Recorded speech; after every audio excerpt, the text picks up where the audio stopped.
I see you've caught a king cobra. The king cobra is the world's largest venomous snake. Its large size means that it has a lot of venom to inject. One bite is supposedly enough to kill an elephant. And it's extremely vicious as well, so watch out. If you get bitten by a king cobra and injected with venom, your life will start to decrease rapidly. As soon as you're bitten, go into the survival viewer and use Cure to give yourself a serum injection. The king cobra's diet consists mostly of other snakes. Be careful, or you might end up as its next meal. I see you caught yourself a green tree python. The green tree python isn't venomous, so no need to worry. It's fairly docile too, so I don't think it's likely to attack you. The green tree python originally comes from Australia and New Zealand. It's a really pretty green color, and it lives... Oh my God. What's wrong? Snake, what did I just say? They come from Australia and New Zealand.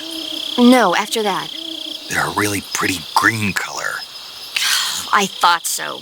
What was I thinking? Seeing a snake and calling it pretty? What's wrong with that? Everything. When a normal woman sees a snake, she's supposed to scream or get sick or something like that. And you think you're normal? What was that? Nothing. Ah, it's all your fault.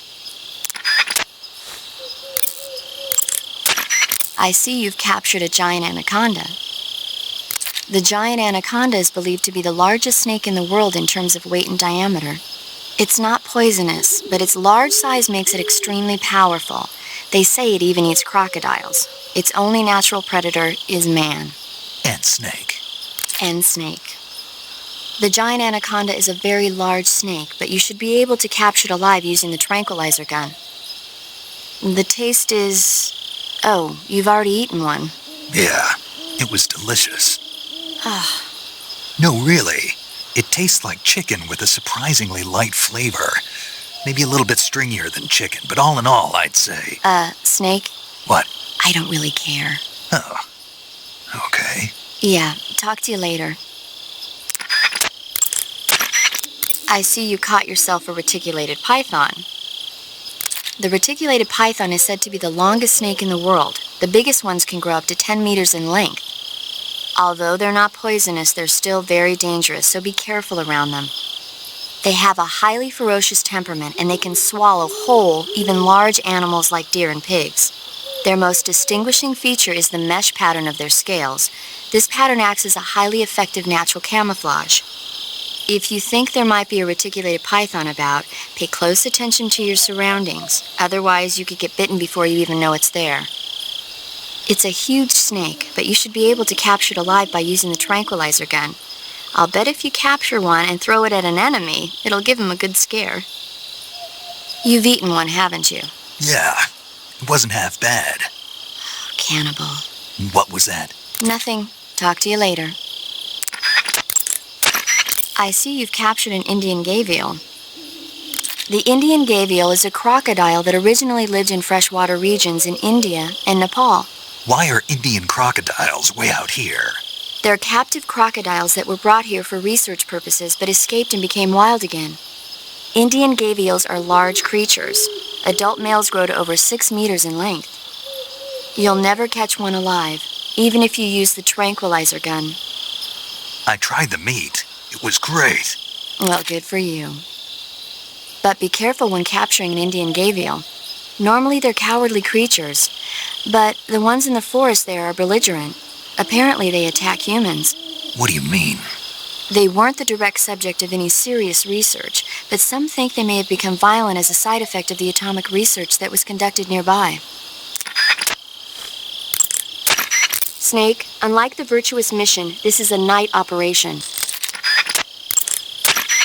I see you've caught yourself a Sunda whistling thrush. The Sunda whistling thrush is a bird native to Java and Sumatra. It's distinguished by its large blue body and long beak. It really stands out in the forest. If you're aiming to catch one alive, use the tranquilizer gun. It tastes... Oh, you've already eaten one. Yeah, I wouldn't call it a delicacy, but it certainly was filling. I see you caught Naughton frog. The Otten frog is a large, corpulent species of frog. They're known as a delicacy, so it might be worth catching them for food. The Otten frog was originally found only on Amami Oshima in Japan. Frogs usually have 4 toes on their front legs, but the Otten frog is unique in that it has 5. I tried one. It was pretty tasty. I can see why it's a delicacy. I'm glad to hear it. I hear that in Japan, Otten frog sashimi and sukiyaki are popular dishes. Really? Yeah. Japan, huh? That place is starting to sound better and better. Snake, unlike the Virtuous Mission, this is a night operation. You'll be encountering nocturnal animals. I see you've caught a tree frog. The tree frog is a green frog that's found throughout Asia. It's arboreal, spending most of its time in shrubs and bushes. Use the tranquilizer gun to catch one alive.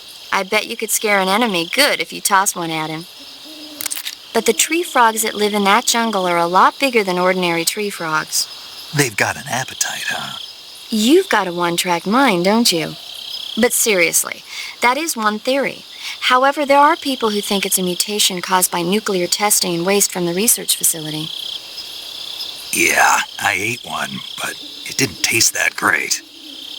Is that all you ever think about? What else is there? Lots. Like what?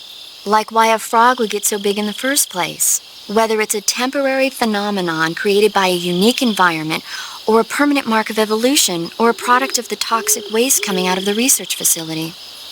If it is the waste that's causing it, then it means humans are interfering with the ecosystem. It really makes you think about the changing relationship between... This isn't interesting. Oh, fine. Be that way. I see you caught yourself a Japanese flying squirrel. Japanese flying squirrels are non-venomous, and they shouldn't attack you. The head, front legs, hind legs, and tail of the Japanese flying squirrel are connected by a membrane of skin, which allows the squirrel to glide from tree to tree. It says here that if it catches a good wind, it can fly more than 100 yards. But for all the trouble it took to catch one, it wasn't that good. If only you were so enthusiastic about the mission. What was that? I didn't say anything. So long, Snake. Snake, unlike the I see you caught a markhor. The markhor is a kind of wild goat that lives in mountainous areas. It's quite large, so I don't think you'll be able to capture one alive, even with the tranquilizer gun. All right. Speaking of which, do you know the origin of the name markhor? No. It means snake eater in Persian. Snake eater? Lost your appetite? Not at all. It tasted pretty good. I think I'll have it again sometime. I see you've got yourself a Baltic hornet's nest. Baltic hornets are a variety of hornets that inhabit that area. The difference between them and other hornets is that they produce honey in their nests. Inside the nests are larvae, pupa, and adults. You can eat them all. In particular, the honey you find inside the nest is delicious and full of nutrients. It's easy to digest and helps pep you up when you're feeling tired. In short, it's the perfect survival food. Honey can also be used as a burn ointment. When honey is applied to a burn, it creates a protective coating over the skin. When you knock down a hornet's nest, a burn ointment will appear along with it, so don't forget to pick it up. Of course, the hornets aren't going to give up their nest without a fight. If you knock a nest down, a large swarm of hornets will come flying out, so be careful. I see you found some Russian oyster mushrooms. The Russian oyster mushroom is an edible variety that belongs to the shimeji family. It's known to be particularly rich in vitamin B1 and niacin. Apparently, it's usually found growing on tree stumps and hollow logs, so look there if you want to eat some. I tried some, but they weren't all that good. Really? I think they're great. You just lightly saute them in butter with some potatoes, add a little salt and pepper, and... How am I supposed to saute them out here? You're not. I'm just saying that... I see you found some Siberian ink-cap mushrooms. The Siberian inkcap is a mushroom from the inkcap family. Its life cycle is transitory. As soon as the spores mature, the cap starts to turn black, liquefy, and melt away. And that's why they call it an ink cap? That's right. It doesn't really turn to liquid, but you get the idea. In its immature state, before it melts away, it's valued as a source of food. I ate some, but they weren't that good. Really? Just be sure not to eat them while you're drinking alcohol. Why's that?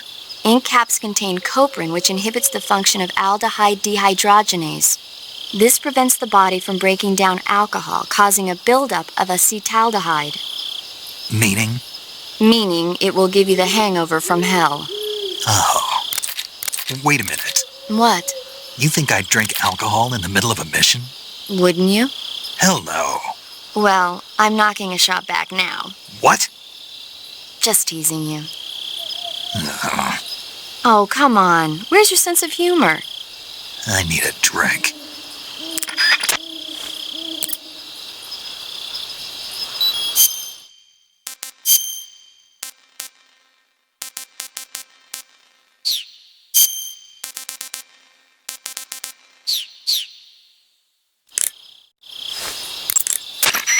I see you found a Yabloko Maloko. Diablo, what now? Yabloko Maloko. It's a Russian name that roughly translates as milk apple. It's a type of star apple. The juice is thick and sweet, like milk, hence the name. And if you cut one in half lengthwise, you'll see a star-shaped ring radiating out from the center. Hence the star apple. Right. The star-shaped part has a gelatinous texture and is said to be especially tasty. I ate one. It didn't taste that great. Are you sure? It's supposed to be delicious. Nope, it tasted terrible. That's strange.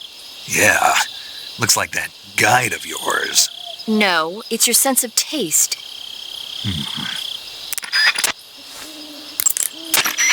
Looks like you found a golova. Golova? Yeah, it's a fruit that's found only in that region. It's related to the jackfruit, which is commonly found in Southeast Asia. Jackfruit, huh? Yep, he's a cannibal. Huh? I didn't say anything. No, I'm sure you... I said, I'm sure you'd like it. Oh. Golova means head in Russian. It's probably called that because the fruit grows to about the size of a human head. It's supposedly pretty good to eat with a uniquely sweet flavor. The fruit itself is fairly large, so you could make a meal out of it. Yeah, I tried one. It was pretty good. Naturally. Golovas grow directly off the trunk of the tree. If you're running low on stamina, it might be a good idea to keep an eye on the tree trunks.